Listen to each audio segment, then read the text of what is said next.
안녕하세요. 오늘은 우리 결의 신교의 꽃 무궁화에 대해서 잠깐 살펴보겠습니다. 예로부터 우리나라는 근화향, 근역 즉 무궁화의 나라라고 불렸습니다. 산해경은 서기전 22세기 혹은 늦어도 통일제국 진 이전에 나온 책인데요. 산해경 해외 동경에 우리나라를 군자의 나라라고 칭하면서 무궁화가 있다고 특기하는 구절이 보입니다. 군자국은 무궁화가 있는데 아침에 피었다가 저녁에 진다. 서진시대 체표의 서기 3세기 말경에 고금주라는 책은 군자의 나라 지방천리에 무궁화가 많다고 말하고 있습니다. 물론 군자의 나라, 군자국은 우리 한민족의 나라를 의미하는 거지요. 서기 7세기 당나라 구양순의 예문유치도 유사한 기록을 싣고 있습니다. 군자의 나라는 무궁화꽃이 많다. 한 나라를 어느 꽃에 기속시키는 것은 흔한 일이 아니겠죠. 그것은 무궁화가 우리 결의와 매우 밀접한 관계를 가지고 있었다는 증거이겠죠. 무궁화의 학명은 히비스쿠스 시리아쿠스 린네우스입니다. 이 학명 중간의 시리아쿠스는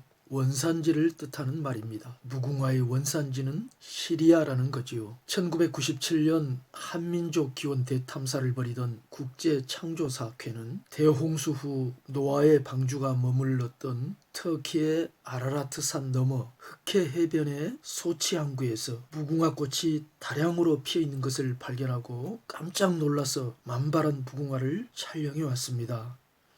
국민일보 1997년 8월 23일자에 실린 기사와 그림입니다. 이 소치항구 주변은 인류 대홍수 우리 한민족이 이동해 온 것으로 추정되는 경로와 정확히 일치하지요. 지도에서 보다시피요. 2010년 10월에 이스라엘 엔케렘 소재 마리아 방문교회의 정원에서 촬영했다는 진노란색 무궁화도 보입니다. 이스라엘은 무궁화의 원산지 시리아의 바로 남쪽에 붙어있는 나라입니다. 시리아산 무궁화가 어떻게 해서 한반도와 고대 우리나라 영토에까지 만발하게 되었을까요? 그리고 우리나라가 무궁화의 나라라고 불리게 되었을까요? 궁금하지 않아요? 이와 관련해서 인류 대홍수 이후 고대 우리 민족의 조상들이 근동으로부터 이동해 올 때 무궁화 씨를 가져왔을 것이라는 추측도 가능합니다. 무궁화가 신시 배달국 시대와 단군 조선 시대부터 우리나라에 만개했던 꽃임은 우리의 옛 문헌들이 중국인들의 그것보다 더욱 확실하게 증명하고 있습니다.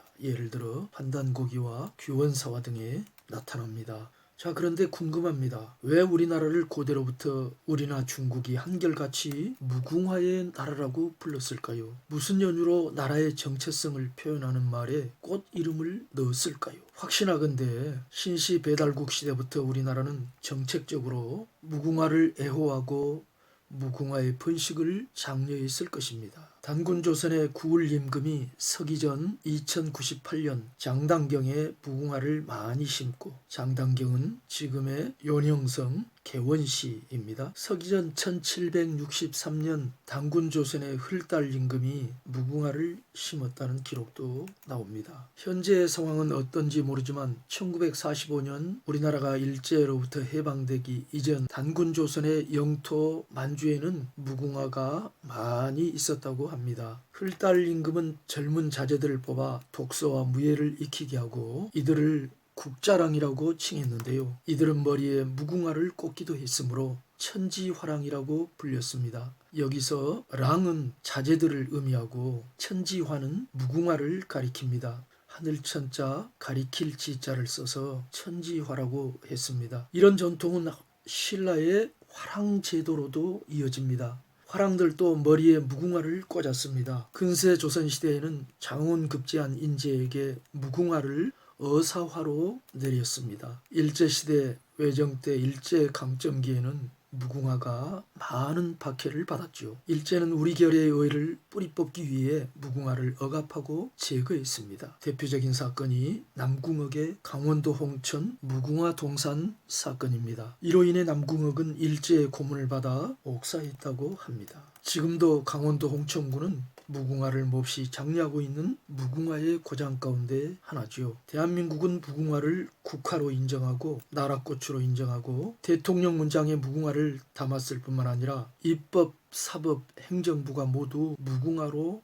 표상을 삼았습니다. 무궁화 로고를 가지고 있지요. 그러나 2016년 행정부 로고는 태극 문양으로 바뀌었습니다. 애국가에서도 무궁화 삼천리 화려강산을 노래하고 있죠. 우리 민족의 가슴에는 무궁화가 피어 있습니다. 무궁화는 문자적인 의미 그대로 무궁, 다함없는 우리 결의 꽃입니다. 당군조선 이전부터 지금까지 우리나라는 무궁화의 나라입니다. 자, 그렇다면 예로부터 우리나라가 무궁화를 장려한 이유가 몹시 궁금해지죠. 어째서일까요? 얼핏 보면 수수해 보이는 무궁화보다 더욱 고혹적인 빛깔의 꽃들은 많습니다. 그럼에도 고대 우리 조상들은 매우 지혜로운 사람들이었습니다. 어쩌면 우리 조상들은 그 꽃을 장차 오실 태일 하나님 구세주의 상징으로 보았는지도 모릅니다. 고대인들 사이에는 장차 구세주가 오신다는 전승이 있었습니다. 물론 무궁화는 우리나라 중부지방의 경우 6월 하순부터 대개 10월 초순까지 핍니다. 그 개화의 기간이 대단히 길지요. 무궁화처럼 오래 피는 꽃이 또 있을까요? 아마 그런 뜻에서 우리 민족의 연년셋에 번영하라는 의미에서 무궁화를 우리의 국화로 선정했다고 예로부터 장려했다고 생각해 볼 수도 있겠습니다. 그러나 단순히 그런 자연적인 현상 하나만을 가지고 무궁화를 우리나라의 국화로 삼았다고 보기에는 무궁화를 그토록 장려했다고 보기에는 너무 아쉽지요. 방금 전에 말한 것처럼 무궁화 꽃을 어떤 영적 의미를 가지고 장려했을 가능성이 대단히 높습니다. 그런 사실은 소도와 제천단을 설치할 때 그곳에 무궁화를 함께 심었다는 사실이 어느 정도 우리에게 암시해 줍니다. 소도는 하나님께 제사 지내는 신성한 장소입니다. 소도를 설치하면서 제천단을 설치하면서 무궁화를 심었다. 이는 무궁화와 신교 제천 신앙의 긴밀한 접속성을 우리에게 가르쳐주고 있는 거죠. 예를 들어 당군조선의 구울 임금은 서기전 2084년에 장당경으로 행차해서 삼신일체 하나님의 제단을 받들어 세우고 무궁화를 많이 심었다는 기록이 나옵니다. 어디 그분만 무궁화를 많이 심었겠습니까? 서기전 1763년 당군조선의 흘달 임금은 하나님 제단을 많이 설치하고 무궁화를 심었다. 이런 기록이 또한 나옵니다. 물론 그분들뿐만이 아니죠. 우리 민족 전체가 무궁화를 장려했죠. 신교 정치의 이상을 추구하던 환인 임금과 환웅 임금의 초상화도 무궁화 아래 혹은 무궁화 위에 앉은 모습으로 문헌에 등장하고 있습니다. 무궁화는 고래로 하나님을 가리키는 꽃입니다. 우리나라를 환한 나라라는 의미에서 환국이라고 한다고 했었죠. 석유 환국, 옛날에 환국이 있었다. 환국의 꽃이라는 의미에서 환화 혹은 환한 꽃, 하나님 나라의 꽃이라는 의미에서 환하라고 불렀습니다. 우리나라를 신의 나라, 신국, 신라시대 사람들처럼 훨씬 이전의 조상들, 환국 때부터 신의 나라, 신국으로 그런 태평한 나라로 만들고자 하는 염원이 이 환화라는 이름에서도 엿보인다고 하겠습니다. 또 아까 말씀드렸듯이 무궁화를 천지화라고도 부른다 했죠. 하늘천자 가리킬 지자 꽃화자, 하늘을 가리키는 꽃 혹은 하늘이 점지해 주신 꽃, 이런 의미에서 천지화라고 우리 조상들은 불렀습니다. 무궁화 무궁화 우리나라 꽃, 삼천리 강산의 우리나라 꽃, 피었네 피었네 우리나라 꽃, 삼천리 강산의 우리나라 꽃, 이런 노래가 있지. 어색하지만 제가 한번 불러볼까요? 무궁화 무궁화 우리나라 꽃, 산만리 강산의 우리나라 꽃, 피었네 피었네 우리나라 꽃, 산만리 강산의